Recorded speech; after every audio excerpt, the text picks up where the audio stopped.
All right, so let's do the quickie. How about a quickie? So for this piece, these butterfly wings, I'm going to just show you the step by step. So I took my collage piece, my butterfly piece, and I sized it down smaller than the one. Let me show you. This one is ginormous, so through Photoshop or a photo editing system you can size it down, and I got it to the size that I wanted. And then I took out a piece of 140-pound watercolor paper, so it's nice and thick, and I put them down with matte medium. Any matte medium will do. For this project I used Deco Art. Put them down with matte medium. So cut them out. I cut the butterfly body. Butterfly bodies kind of gross me out a little bit. Any insect body. So cut the body out, cut the wings out, put them down with matte medium, and then let them dry. Now, I am using Americana Writer. It is a dimensional writing paint, basically. You could do, I think there's puffy paint, something like that. But I like the tip, I like the flow of it, so what I do is I get that engaged down into the, okay. I do my outline, and I want to tell you as you're doing this, don't lay it directly down onto your paper. And I'm going to zoom in just a little bit here so you can see that just a tiny bit better. Zooming in there. I'll zoom back out in a minute. But I don't want you to lay it right down onto the piece and drag it along, because otherwise you end up getting this smushed little line, and you want it to be as dimensional as possible. That's the lovely goodness of it. And if it's not thick enough, just go back over it. So lift it up off of the paper and let that paint fall out onto your design. If you go over the edge, that's okay.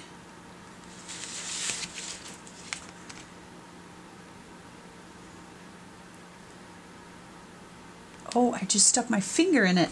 Oh my goodness. All right.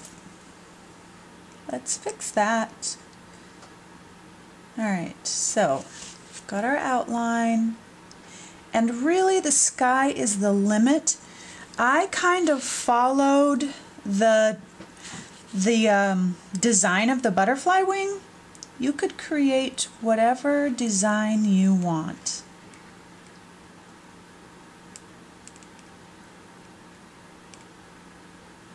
And I did embellish inside of the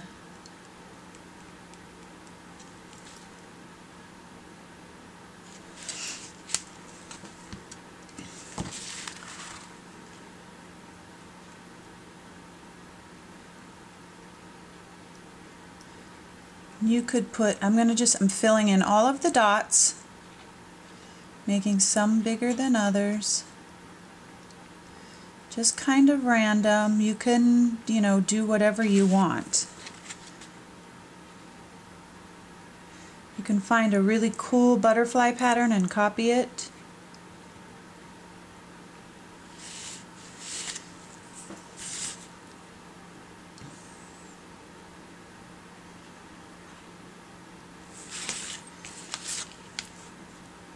And like in here, I can do swirlies,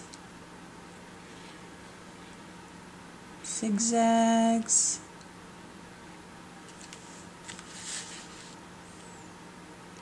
And you want a nice thick, you want it to be nice and thick because it does kind of flatten out once it's dry.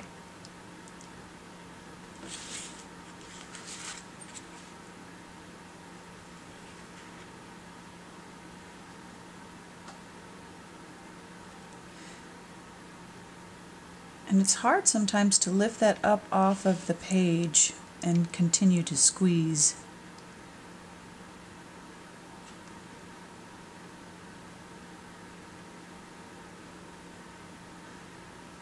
But you could make cool designs inside here. You could do dots.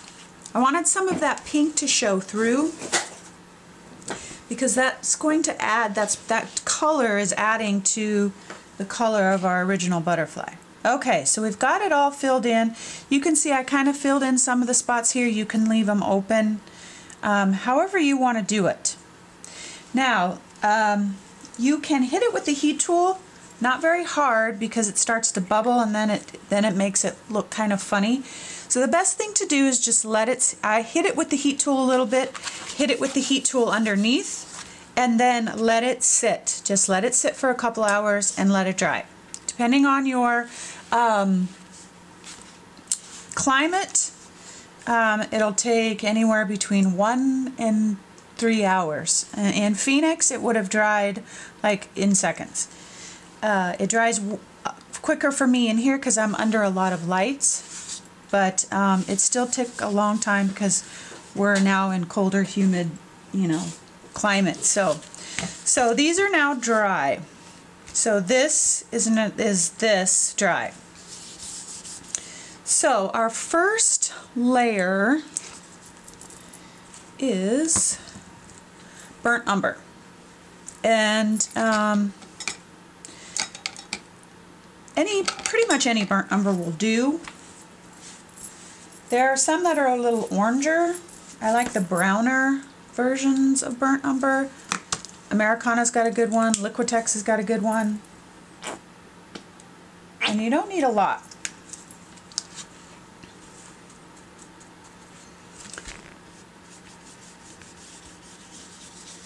And we're just, and the nice thing is the lines don't matter right now. They can all be 8 years old and color outside of the lines. We want to get it nice, and things are falling over in here. Nice and covered. All the edges, get it all in there. And then with the paper towel, sorry, I have to keep reminding myself to pull it back since I have it zoomed in. With a paper towel, kind of blot it up.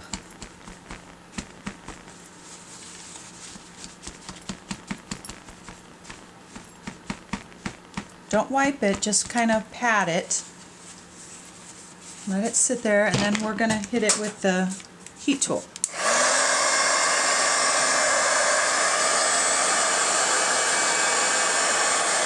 And if you do it too long with the heat tool, this will start to bubble. So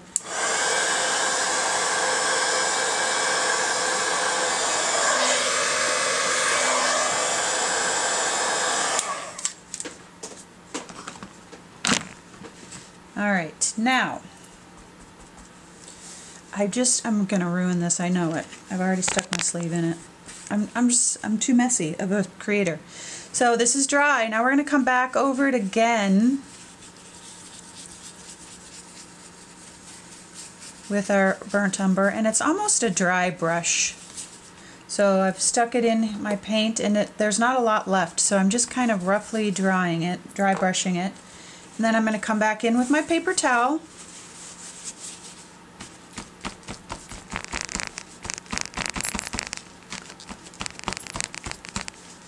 And see how it takes that bright pink and makes it kind of a rusty color almost? I love it. In love. Okay. Now I am working with Deco Art Media Fluid Acrylics. And the first one that I did was with the fluid acrylic burnt umber. I'd use this one because more people would have this. I'm going to show you what it looks like with these two. That's what I used in the original video, but then I'm going to show you an option because not everybody has Deco Art Media fluid acrylics. They are available at Joann's, and they are very yummy. I just have to say that. So this is quinacridone gold.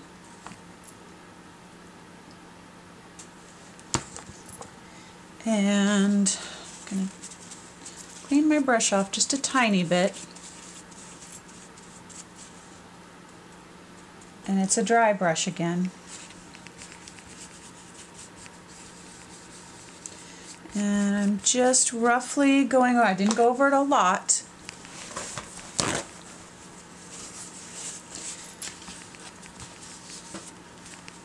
And I'm picking it back up.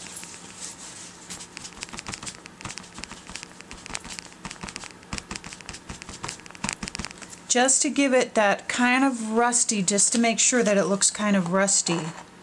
Oh. If there are areas that you want it to be more, you can definitely go back in and just kind of dab your brush.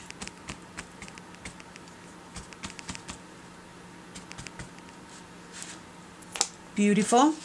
Now I'm going to hit it with the heat tool.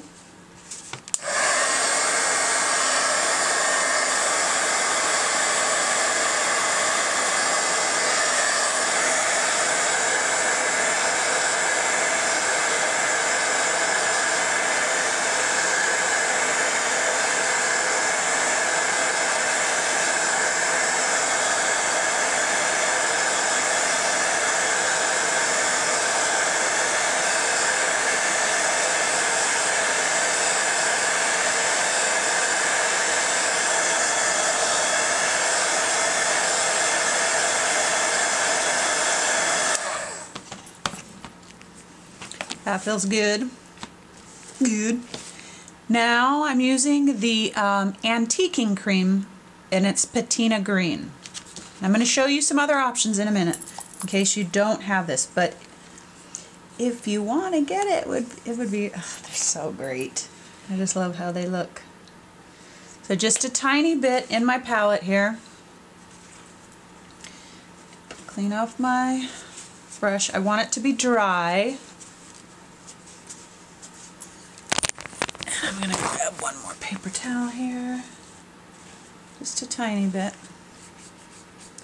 and we're going to brush all over it, dry brush it. And what's really great about the antiquing creams is they're pretty workable for quite a while. So it gives you the opportunity to come back in and rub a lot of it off. And if it dries pretty quickly, like because I'm under a lot of the lights, you can grab a little tiny bit of water and pull it right off. It works. It's got a pretty decent working time, and needs to be sealed.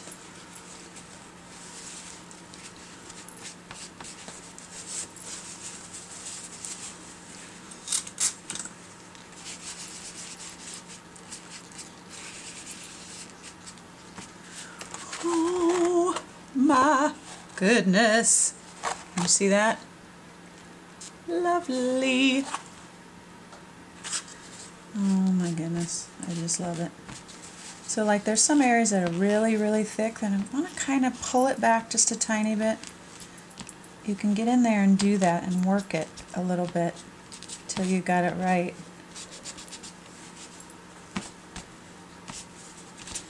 And then if it gets set too much, like I'm pretty happy with how that looks, but if it gets set and you're not able to work it, come back in with your umber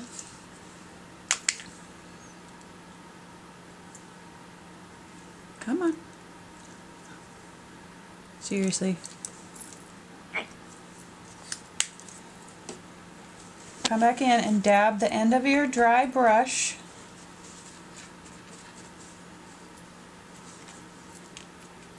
and just kind of tap it around there to get some of the brown back in if you want. Pick that back up with your paper towel.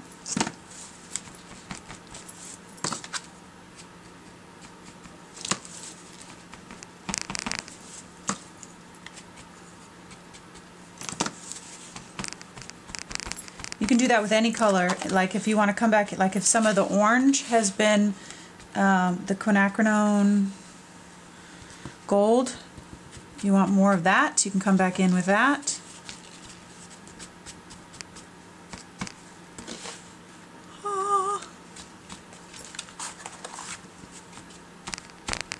Okay, there you have it.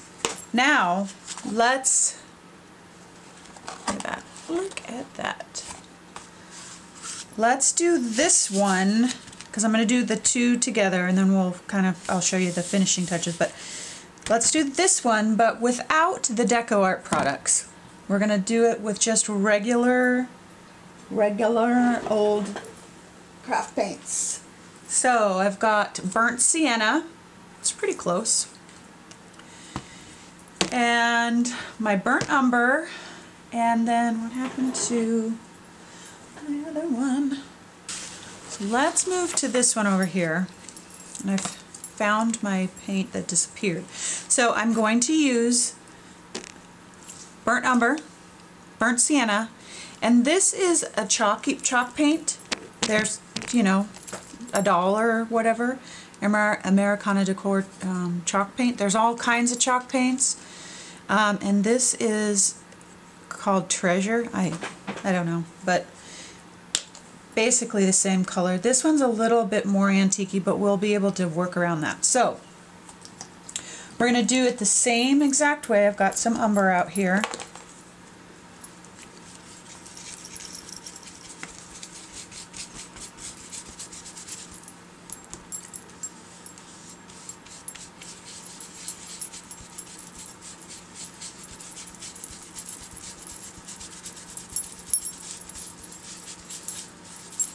Alright, nice and good and covered. Not to get my napkin in that mess up there. That'll be used for something. Hit this with the heat tool.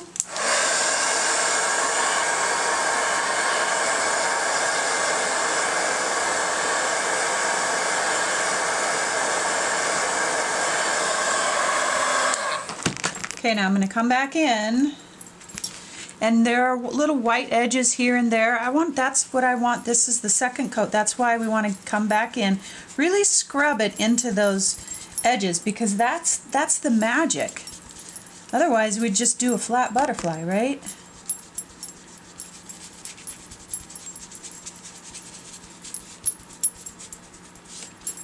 All those edges.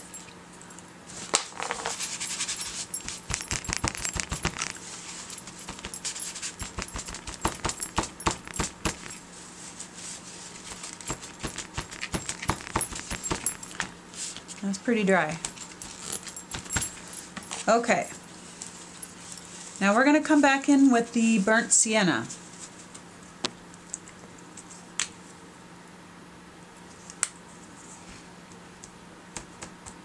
Dry brush it.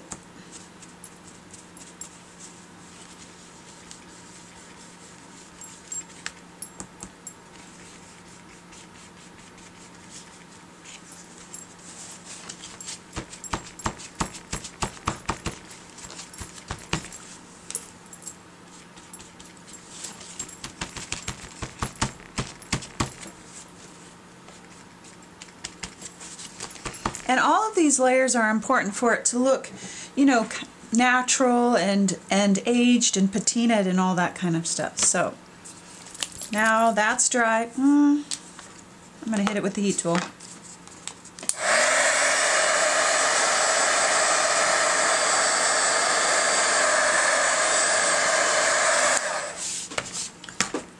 Now our chalk paint, and I suppose that you could use a regular craft paint as well. I chose the chalk paint because that antiquing cream has this real kind of chalky antique feel, so I think this was a good duplicate and something that might be cheaper for you, a different option. It's a little brighter, you can see. So I'm going to come over here and dab it in some of my umber just to kind of tone it down.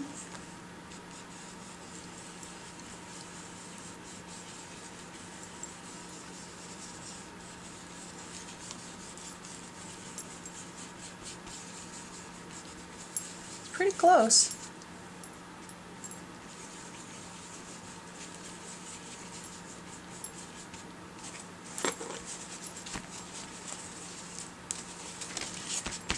The only thing about this is you don't have the working time that you do with the antiquing cream. So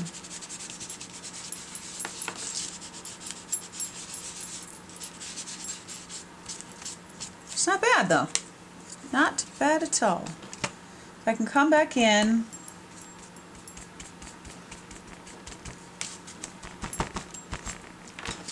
Yeah. Not bad at all. Alright, I'm going to come back in with a little bit of my umber. Come on. Oh gosh, it's time for a new bottle.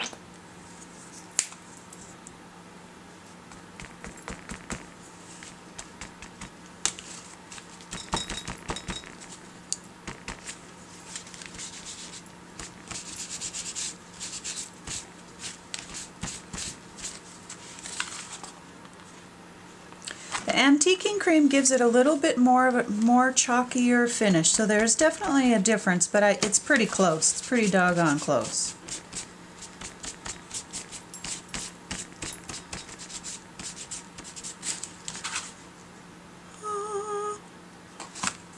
Let's go a little brighter.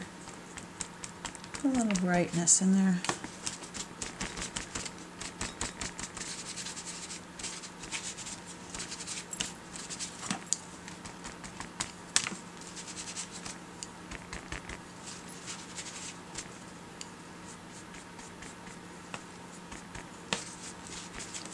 Okay, I'm going to stop because I'll start muddying it up. So you can see the difference between the antiquing cream and these products versus just the regular Americana products. Pretty close. I want you to be able to see that.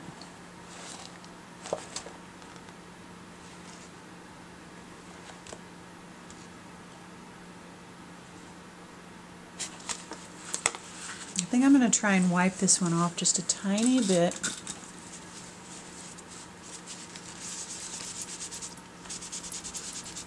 There we go. So it doesn't look so muddy.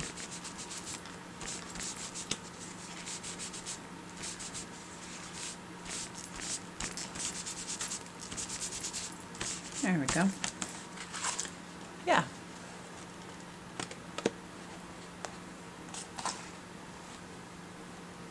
Okay, so now what we're going to do is cut these out, and I'm going to zoom back out.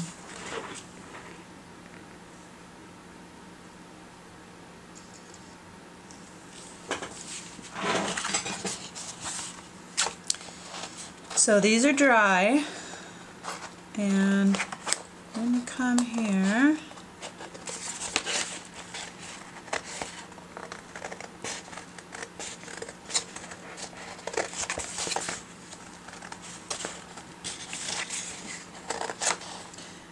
And this, having this 140-pound watercolor paper as your back really gives you the ability to make it 3D, to make it really come off the page.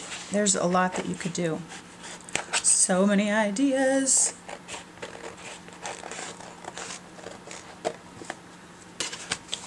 Okay.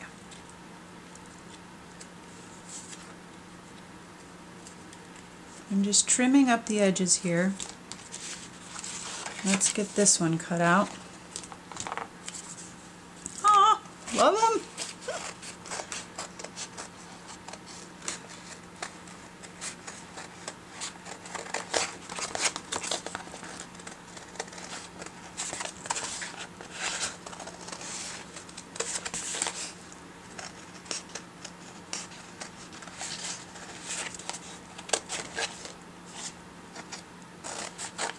Cut this away because I'm sticking my hand in the wet one, so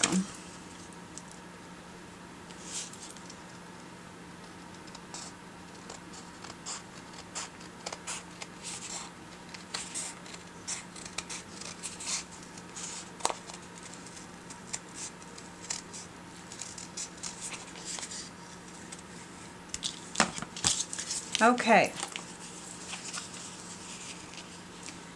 You see the can you see the, yeah, you can definitely see the difference between the two products, but not much. This is the how I did it originally, and this was with just the Americana. Not a whole lot of difference. Aren't those gorgeous? Okay, let's talk about the sides and the back and the shading and that kind of thing. Alrighty, so we've got our two lovely, beautiful wings here, and I'm going to grab a makeup brush, a makeup sponge. Ooh, that's a bad one. That one needs to be thrown away. I just keep reusing them until they're just nubby, till there's nothing left. So I'm going to come back in with some umber and go around the edges, cover all the edges, and you can do black, which I think I did a little bit of because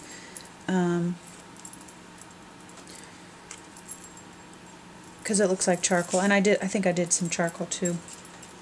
Yeah, I know I did. What? Do I do anything without charcoal? Pastel. Okay, so we've aged that. Let's give this one a once over. We're going to do this again.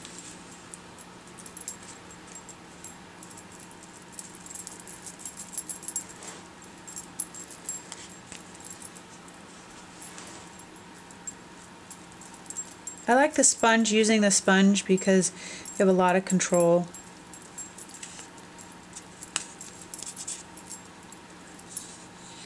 And I do come back and kind of wipe it off with my finger. The backs. Let's talk about the backs. Because it's 3D, we want it to be finished. We want it to look finished. And so if somebody were to look at the back side of this piece, it's completely finished. Okay? I mean, back side of the butterfly. This is not finished yet. Back side of the butterfly. Okay. So we want to paint the back sides of that, and that is done with you can, and I'm using fluid acrylics. This is cobalt turquoise hue, but you could use the chalk paint again. Anything that you want to fit. You could do black.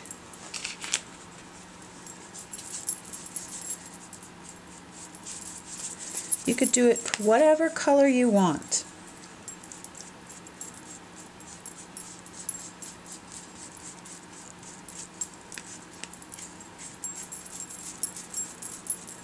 All right.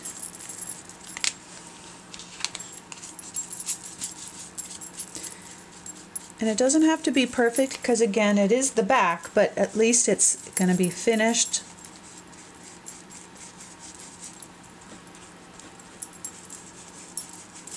And you could go into much greater detail if you wanted to finish the back. I just didn't see the need for it. Just give me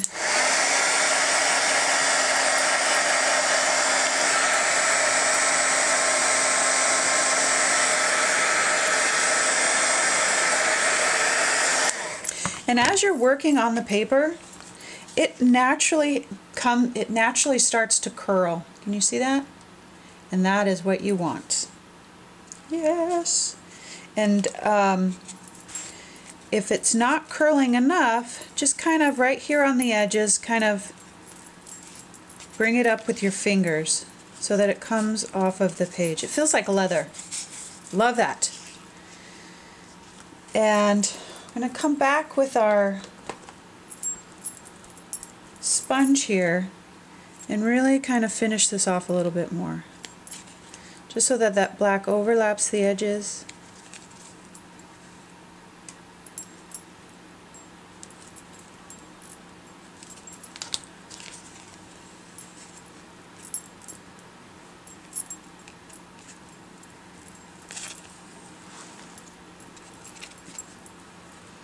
Okay.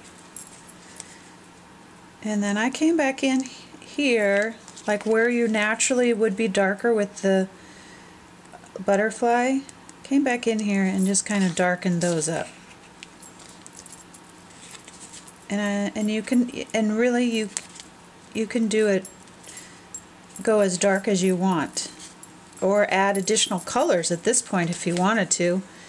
My focus was to try and stay neutral and kind of go with the grunge feel.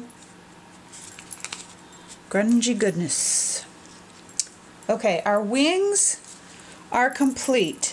Now, the finishing touch to this is your sealer. You can use Krylon Fixative or a matte finish. It's a permanent protective matte finish. Either one. And give them a coat. You could do them shiny. This is matte, again, to lend to that grungy, you know, finish. So, and always spray those kinds of things in a ventilated area.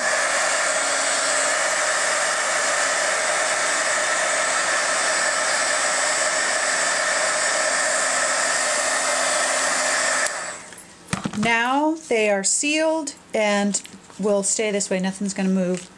All is good. So let's talk about composition for the piece. Set those over there. So you've got your collage sheets, and this is where your personality gets to just shine. I'm going to zoom out.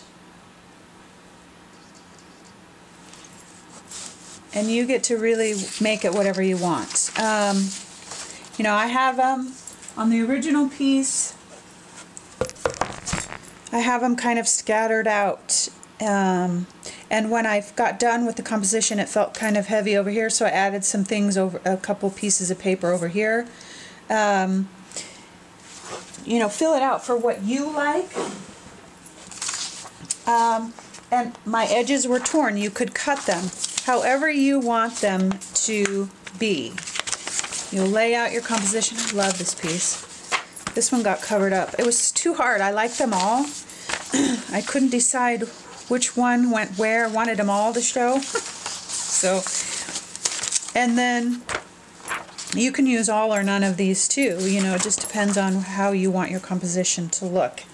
But I had this piece on the bottom.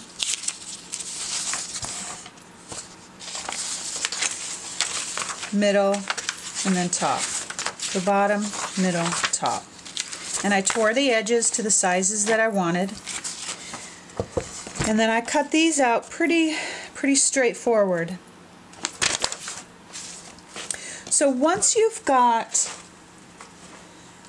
figured out how you want this to go, you're going to use, of course, your matte medium to put it all down. And it's down, and it's dry, and you're ready now to move on to putting it all together, putting your butterfly wings on. One of the things that you saw me do in the video was, let me turn this over, I put my wings down and I centered them to where I wanted them to go. And let's, let me just grab, going to grab a brush for the heck of it, just to give us some perspective. This is a humongous one. But I put my brush in the middle of the 12 by 12 MDF board, and I centered my wings. And then I came back in, I'll move this out of the way, I came back in with my charcoal pencil and I traced around it.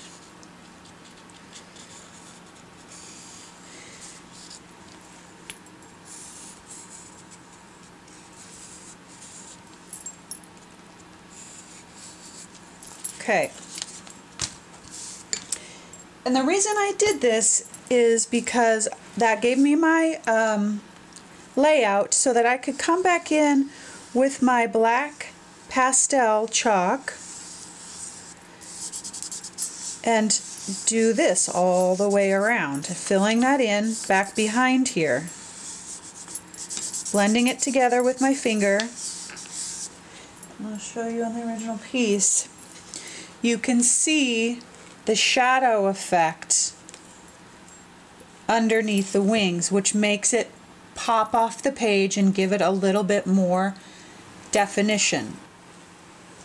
Okay, so you're going to take your and just shade it so that you've got some depth to that, so it doesn't look so flat. Even though it's coming off of the page, this is just that extra oomph to give it some more depth. Now this is really dark. Both of these are really very, very dark. That's because I'm doing it on paper as an example. You know, and see, this is not finished, so this is very dark. So when you've got your gesso or your matte medium down, it's going to blend out much better. So that you've got this shading all inside here.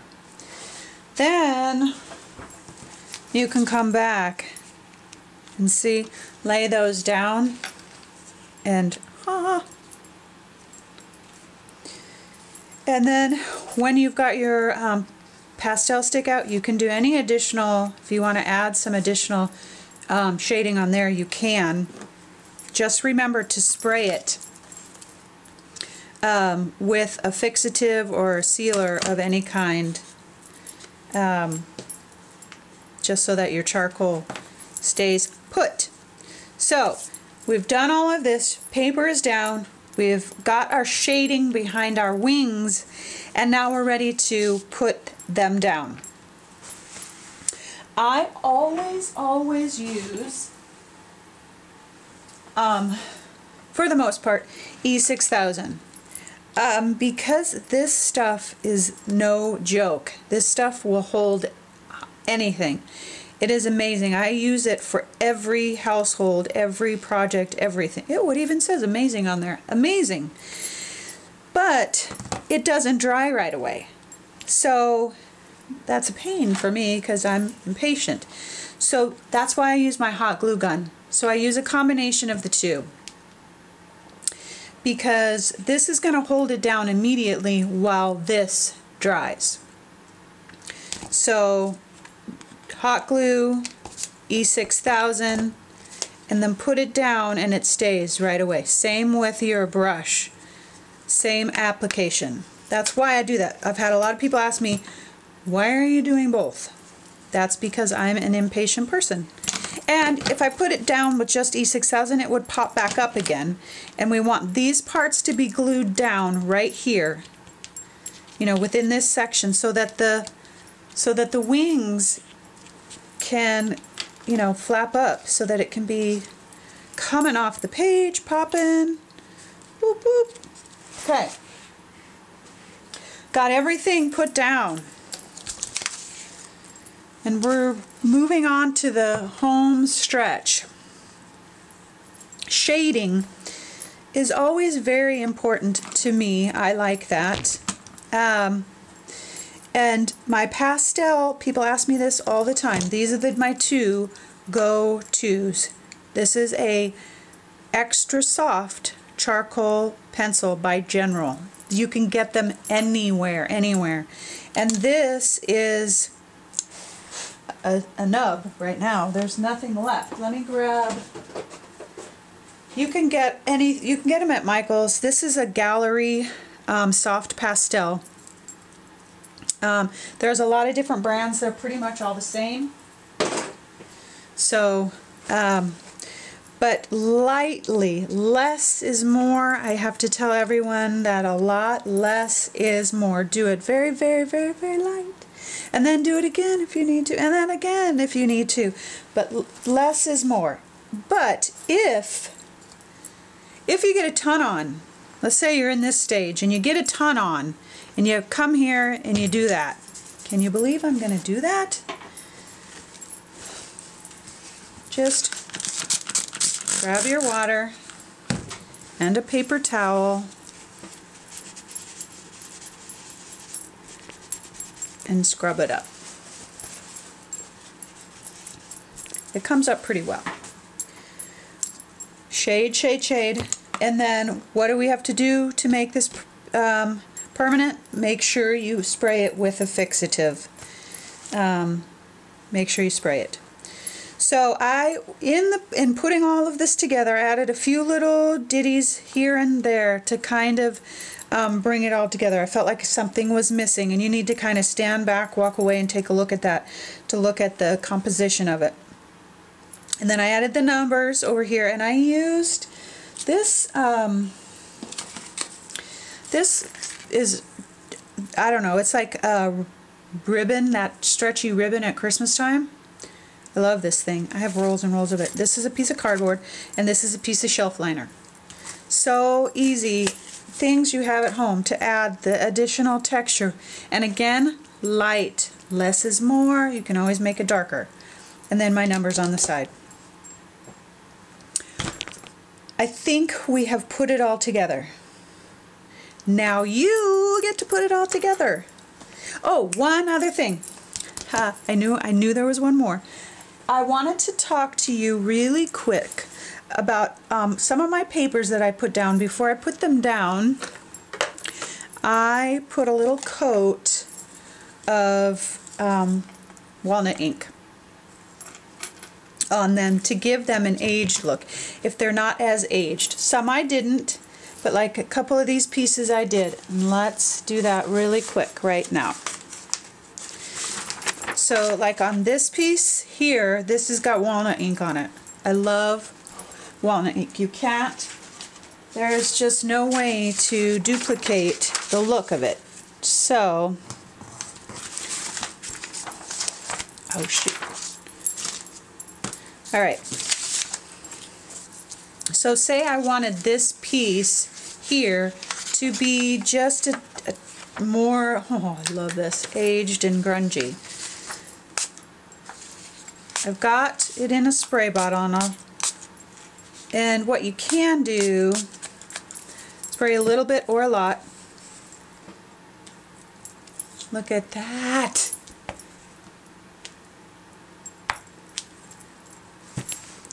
You can soak it up and it'll leave a texture. You can even, let me grab that one. I'm going to put a little bit of this down here. Press down into it. And it leaves the lines. I don't know if you can see that. You can see slightly the little lines of the stamp. You can pool it even. You can pull this out here. I can get a good drop of there. And kind of create your own image here. And then let it dry. Dries really, really fast.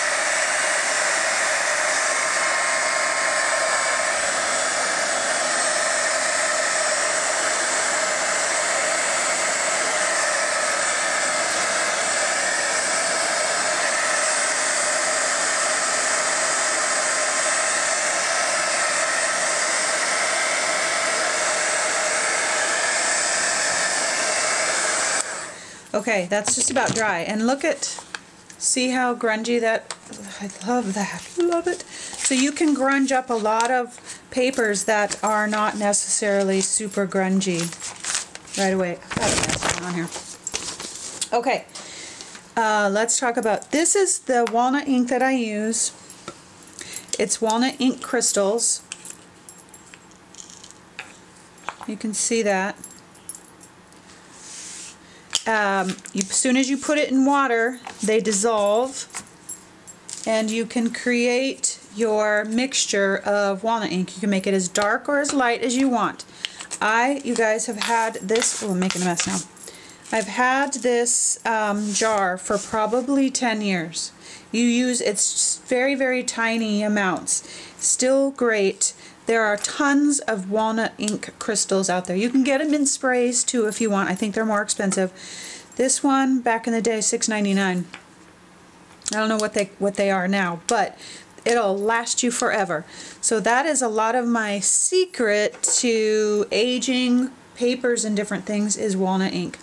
I will tell you this, that once you age it, so once you've done this, you have to spray it with a fixative or your matte finish, because if you come back in, which you know I will, if I come back in with, okay, this is just a wet brush, and I've got some paint on there, it'll start to move. It'll start to dissipate. So you can already see that's changing already. So you have to seal it. That's the only bad thing about it, is that it's not permanent. But I can't find anything to really recreate this look. So that is my walnut ink secret. Alright, lovies. There, that is your quickie for inspiration, Sunday inspiration 4/17. Create the life you want. Alright, have an awesome day.